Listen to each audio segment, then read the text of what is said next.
I grew up in Washington Parish. My dad was a chemical engineer in the paper industry. I went to high school in Bogalusa, came to LSU over here, got interested in medicine. I'm really the first one in my family has done so. And I went to medical school in New Orleans, and then did my residency in New Orleans, actually at Ochsner. And then at that point, I went out to University of California, and we spent 5 years there. I'm married to a physician, so it was her choice to where we went, and we went to University of California at Davis, which is in Sacramento. So I did a fellowship basically in geriatrics and internal medicine, and then I did rheumatology.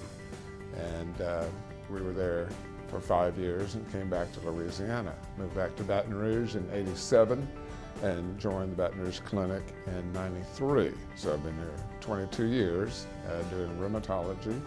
During that time, I've been going through all the rigmarole to do my internal medicine boards, and I'm certified in internal medicine and certified in rheumatology.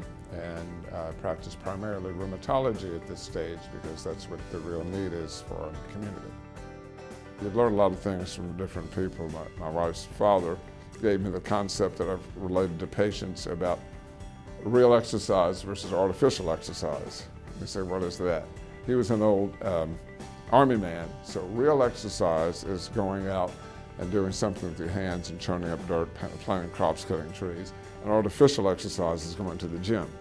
So I tell him both are good, but real exercise has a great value as opposed to his concept of artificial exercise.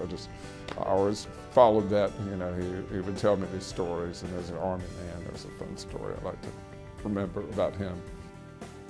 Number one is the golden rule, which helps us get through life in general. You know, treat people the way you want to be treated yourself.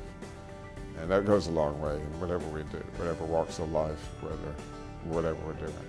And number two is, I think, the concept that I feel like I work for the patient. I work for you. And that doesn't mean I'm going to agree with everything you want me to do, but it means that I feel the obligation to give you the best advice to do what's best for you. And the same way that listen to what you have, and if we have plan A and plan B and they're not much different, and plan B is acceptable and you prefer plan B, we'll go with plan B. So I think there's two underlying parts of an approach to medicine are helpful for me.